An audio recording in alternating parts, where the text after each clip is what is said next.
Hey everyone, I'm Carolyn. Welcome back to another episode of As I See It. How many of you watched the beginning of the January 6th hearings last night? Boy, some of it was tough, huh? Especially the footage of January 6th. I remember living through it on the day of and I wasn't surprised, I just wasn't surprised. I was driving around that day and I heard it on NPR. No, I heard it somewhere first, and then I pulled over and listened to it, and then I watched it later. And even though it was shocking, I wasn't surprised. I just kind of knew things were going to go that way, the way the former guy was talking and acting. So, like a lot of you, I know I watch it with my Twitter peeps a little bit, tweeting back and forth, and I know it was really hard for a lot of people to watch. But what I want to talk about right now is Liz Cheney.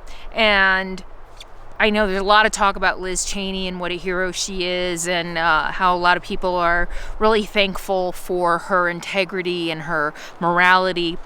And I just want to add to that conversation that I despise almost everything that Liz Cheney stands for. I was just looking at her voting record under the former guy's administration, and she voted with him. She voted with him more than Mitch McConnell did. 98 point something percent, I believe it was.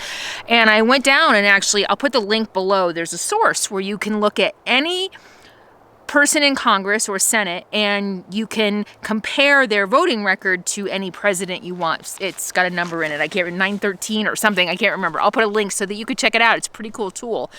And she voted against so many things, expanding Obamacare, ending violence in the workplace, and I know she's anti-choice, and I think she's even voted against LGBTQ. I mean, she's just not... I don't agree with her at all on pretty much everything. However, this is what I'm feeling today. This is what we used to be. This is what America used to be. That you can have vastly different beliefs than I do. But when it comes down to it, the bottom line is that person has a moral compass. That person is acting out of conviction of their beliefs. And I'm okay with that. I am more than okay with if you wholeheartedly 1,000% believe that you're doing what's best for the country, if you believe that you're doing what's best for humankind, and you're acting on that belief, I'm okay with that. I don't agree with it. I don't like it, but I'm okay with that. That tells me that you are a person of morals and ethics, and I know what I'm dealing with. This is how I look at it. This is how I see it. A person who has very strong convictions like I do, very, very strong convictions about choice and equal rights and social justice and things like that. However, I'm not unwilling to listen to the other side. And I've told this story before. I have a friend, a very close friend, who is not necessarily pro-choice, comes from a very religious background and isn't necessarily pro-choice. He and I have had some very long conversations about the topic and honest conversations about it. And I was able to understand where he's coming from and even crack the slightest bit of doubt into my own beliefs on the subject.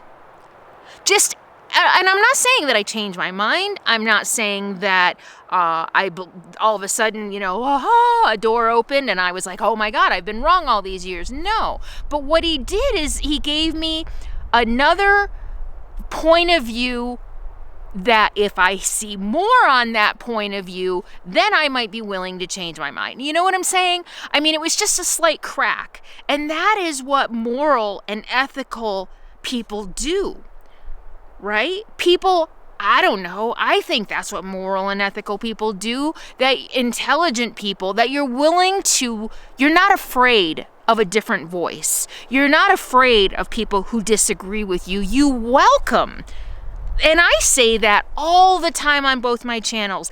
I welcome healthy debate. Challenge me. I love it. I love learning new things. I love having my mind expanded and open. The problem is where we are today to do that, and guilty. I'm just as guilty as everybody else. To be able to do that with respect and integrity is harder than ever. And so that's where I am with Liz Cheney. I respect her as a human being and as a woman because I believe, I've seen it, that she's got these convictions that she believes in with all her heart, with all her soul. Maybe it's from her upbringing, her religious background, whatever. But she believes in those because she really believes that's what's right. And when she believed that an insurrection, an attempted coup d'etat by a sitting president wasn't right, she spoke out about it. That to me is a strong, courageous woman, a strong, courageous person. And even if the whole world decides that, choice is the way to go and she still wants to stand there planting her flag in the sand saying no, it's murdering babies. Okay, you know what? I can respect that decision. I can respect that choice because now I have seen you that when you see facts that challenge your beliefs, because remember, she supported the former guy in almost everything he did until the coup. I see someone who is willing to change her mind. I see someone who has a moral compass and knows where the line is. I can work with somebody like that. I can't work with a Marjorie Taylor Greene. I can't work with a Lauren Boebert. I can't even work with a Mitch McConnell, although maybe, I don't know. They are so steadfast in their whatever. I don't even think it's, maybe in Marjorie Taylor Greene's case, it is beliefs. I don't know. But we're seeing too many in politics. And yeah, you know what I'm going to say? Mostly Republicans who seem to have forgotten what Liz Cheney said last night, that their oath is not to a person, but to the Constitution of the United States of America. We are witnessing before our very eyes a cult of personality, much like, if not exactly like, the cult of personality that allowed Hitler to do the things he did. And I have been saying this, many of us have been saying this since 2016. Liz Cheney recognized that. Liz Cheney recognized that her oath wasn't to a man, but to the Constitution. And she's been shunned for it. She's been threatened for it. I only wish more so-called Republicans, what the other side calls rhinos. They're the rhinos. Remember that? Remember, the Trump party is all about projection. Everything they say about everybody else is what they're doing or who they are themselves, right? So if they're calling Liz Cheney a rhino who voted 99% of the time with Trump, whose father was Dick Cheney, who has she has every conservative view, every single conservative view. She has voted along the lines of every conservative view, and her one crime, not supporting the coup. Not supporting an illegal, violent overthrow of the United States government. And for that, she's being blackballed. That is a woman I admire. I want more Republicans like her again. That's what I want. I don't want everybody to agree with me. We don't grow, we don't progress, we don't evolve if everybody agrees with one another. We get in this little incestuous bubble where it's like, and it's stagnant. I don't like stagnant. Anybody who knows me, who follows me on the other channel, I don't like stagnant. I like to grow. I like to think. I like to question. I like to evolve. And we can't do that if we all agree.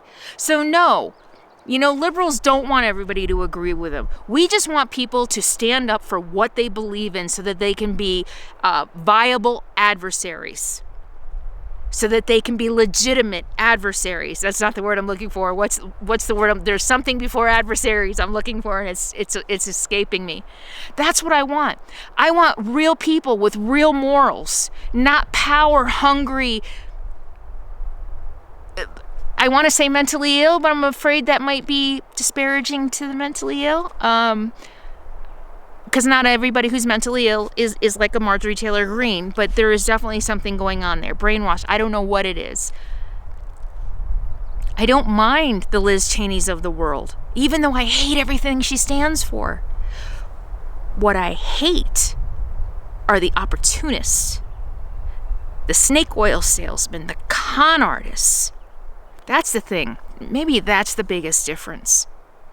There are people like Liz Cheney who are willing to risk everything to stand up for what is right, no matter what that she thinks is right. And then there are people who are willing to hurt, to lie, to manipulate, to brainwash, to create a cult knowingly. These people are smart enough. They know what they're doing in order to get what they want. And I made a video a while ago, I'll put it at the end, that are Republicans really leaders? And they're not. Liz Cheney is the leader. That's how I see it. I'll see you next time. What do you think? Leave your thoughts below.